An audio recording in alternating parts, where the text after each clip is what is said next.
SSC ২৬ batch তোমরা test paper কিভাবে সমাধান করবে এটা নিয়ে আমি ডিটেলে কথাবার্তা বলবো। অনেকে টেস্ট পেপারে ভালো মতো সমাধান করতে পারো না। তো তারা টেস্ট পেপার সলভ করে যে উপকারিতা এটাই তোমরা পাও না। তো টেস্ট পেপার কিভাবে সলভ করা লাগে এটা বলবো। টেস্ট পেপার সলভের যে মূল যে কারণ সেটা হচ্ছে অ্যানালাইসিস। তো অ্যানালাইসিস কিভাবে করতে হয়, অনেকে কি করে যে প্রথম থেকে লাস্ট পর্যন্ত টেস্ট পেপার সলভ করা শুরু করে, যেটা একটা ভুলড মেথড, একদম ভুল মেথড। তো আমি তোমাদের যে বলবো কিভাবে তোমরা যে টেস্ট পেপার সমাধান করবে। ওকে, আমি মোহাম্মদ সাজ্জাদ হোসেন। তোমাদের তোমাদের জন্য আমরা এই পাঠশালা থেকে একদম ফ্রি একটা ইংরেজি ব্যাচ শুরু করতে যাচ্ছি। তো ডেসক্রিপশন বক্সে তোমাদের যেই ফ্রি কোর্সের গ্রুপের লিঙ্কটা দেয়া আছে, যে যোগাযোগ করতে পারো বা জয়েন হতে পারো। তো ভিডিওতে চলে যাওয়া যাক। তো প্রথমত যে টেস্ট পেপার আমি ৩টা ভাগে সমাধান করব। প্রথমত ইংরেজি, পরবর্তীতে এমসিকিউ এবং তারপরে তোমার যে ব্রড কোয়েশ্চেনগুলা সৃজনশীল বা শর্ট কোয়েশ্চেন আসবো। প্রথমত ইংরেজিটায় আসি। কনসেপ্ট একই, সব মোটামুটি কনসেপ্ট একই। তো অনেকে কি করো তোমরা যে প্রশ্ন যখন সমাধান করতে যাও ফার্স্ট টু লাস্ট, ধরো ঢাকা বোর্ডের প্রশ্ন সমাধান করছো 2025-এর, একদম প্রথম থেকে লাস্ট পর্যন্ত করতে যাও, যেটা ভুল মেথড একদম। তোমার মাথায় রাখতে হবে তুমি এই জায়গায় জাস্ট প্রশ্ন সমাধান করছো না, অ্যানালাইসিস করছো। অ্যানালাইসিস বলতে কোথা থেকে প্রশ্ন আসে।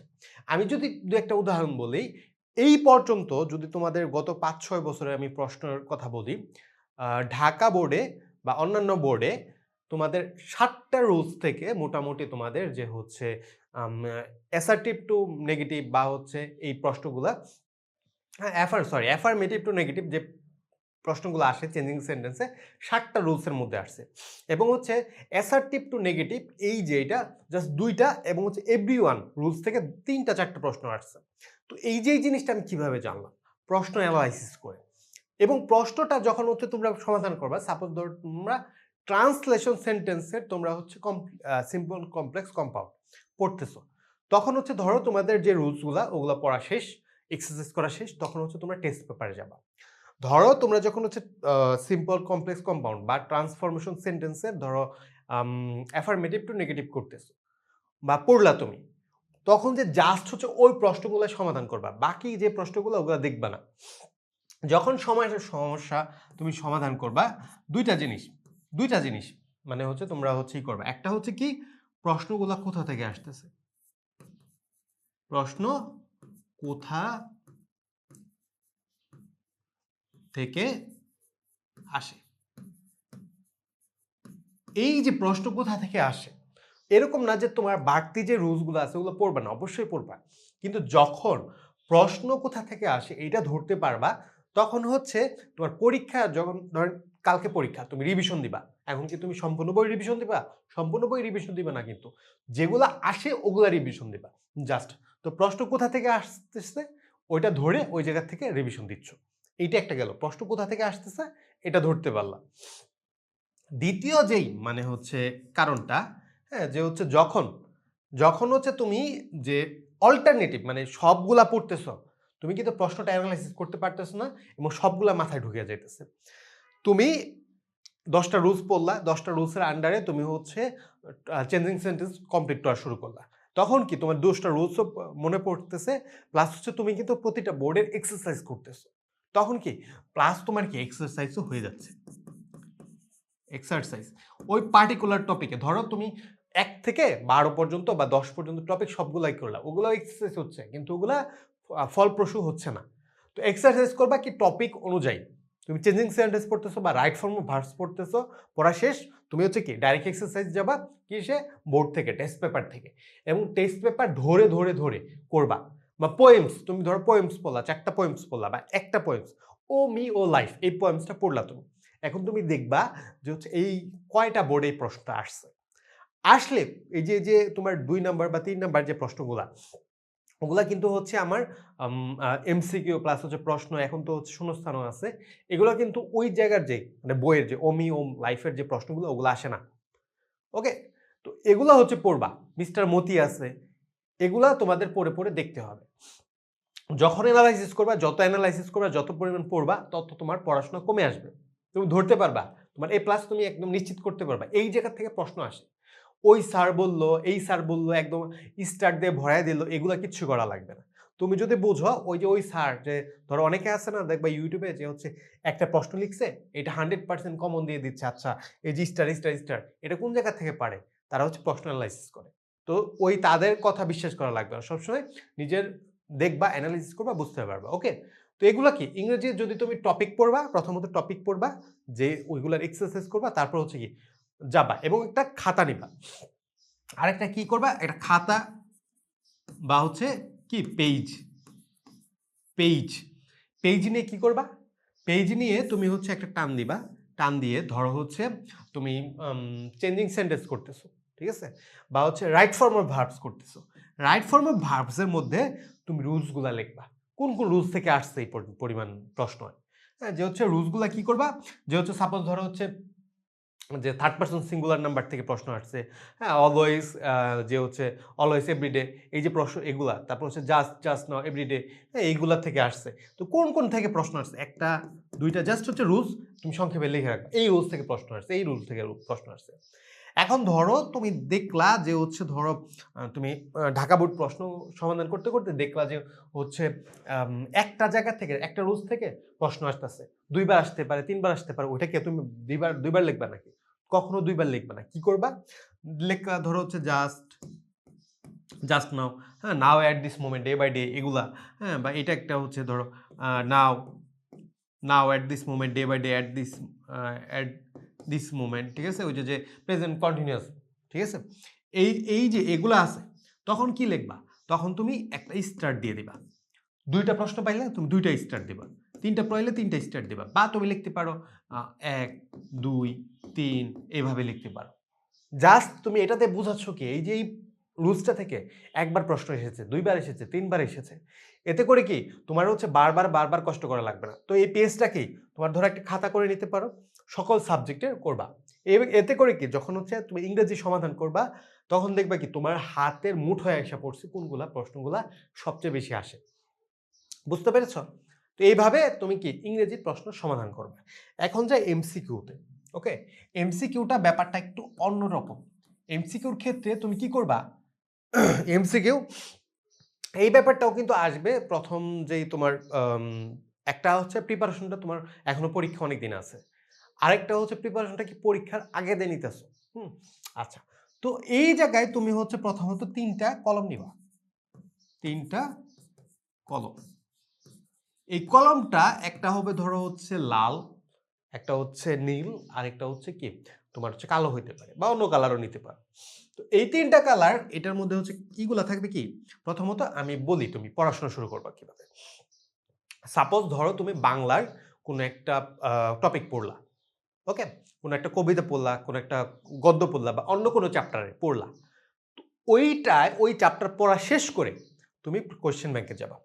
কোয়েশ্চেন ব্যাংকে দেখবা গত প্রিভিয়াস ইয়ারে কি প্রশ্ন আসছে। প্রথমত এমসিকিউ দেখবা, পরবর্তীতে তুমি হচ্ছে যে ব্রড কোয়েশ্চেনগুলা যে হচ্ছে সৃজনশীলগুলা ওগুলা দেখবা।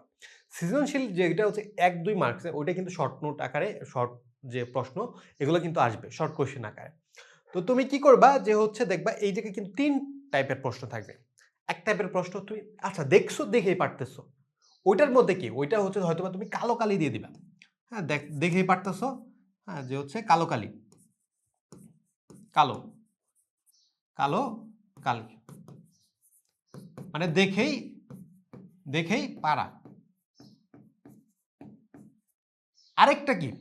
আরেকটা হচ্ছে ধরো তুমি হচ্ছে ধরো হচ্ছে তুমি দেখছো, ঠিক আছে? দেখে পারতেছো না। একটু একবার রিভিশন দেয়া লাগতেছে। হ্যাঁ, বা একটু সময় দেয়া লাগতেছে।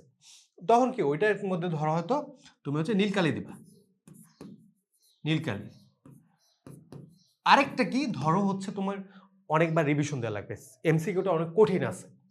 অনেক কঠিন আছে, তখন কি? তখন হচ্ছে তুমি ওইটার মধ্যে লাল কালি ইউজ করবা। লাল কালি। ওকে? তো কালো কালি তুমি দেখেই পারতেছো। নীল কালি তুমি একটু একটু পারো। কালো কালি কঠিন আছে, তোমার পড়া লাগবে। এতে করে কি হবে? পরীক্ষার হলে পরীক্ষার ১ মাস আগে রিভিশন দিচ্ছ, তখন তুমি সবগুলা রিভিশন দিচ্ছ।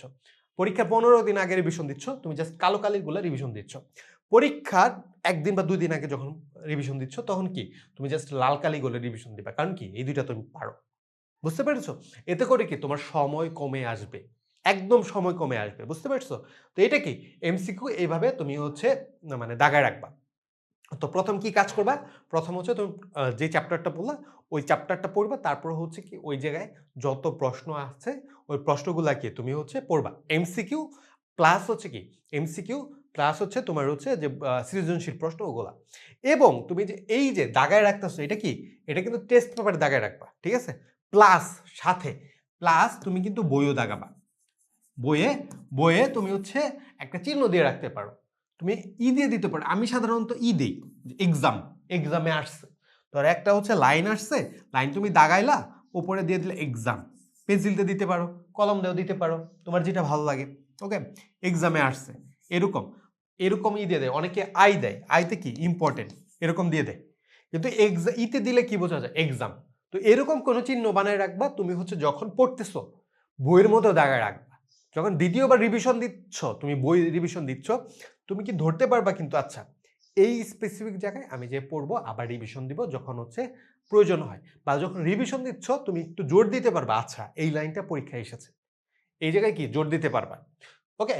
এইভাবে কি এমসিকিউ সমাধান করলে ইনশাল্লাহ তোমাদের এমসিকিউ অনেক অনেক বেটার হবে। আসি এখন সৃজনশীলে। সৃজনশীল ক্রিয়েটিভ কোশ্চেন প্লাস হচ্ছে কি শর্ট কোশ্চেন। ওকে?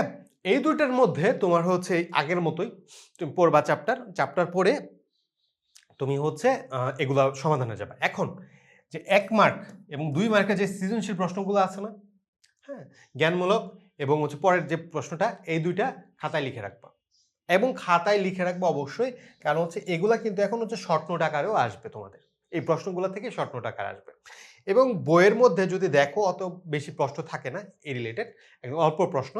তুমি যদি ধরতে পারো যে লিখে রাখবা এবং হচ্ছে ওগুলা কি পড়বা। ওগুলা থেকে দেখবা প্রশ্ন আসবে। তুমি হচ্ছে এই জায়গায় যদি এমসিকিউ পাইতে পারো, তুমি ওই জায়গা থেকে তুমি প্রশ্ন হচ্ছে সৃজনশীলে পেতে পারো, শর্ট নোটে পেতে পারো, একই টাইপ প্রশ্ন। তো হচ্ছে এগুলা কি লিখে রাখা লাগবে। এবং যেগুলো হচ্ছে ক্রিয়েটিভ কোশ্চেন এবং গহ এবং ম্যাথের মধ্যে তো একটা থাকে, ওই প্রশ্নগুলো একটু অ্যানালাইসিস করবা।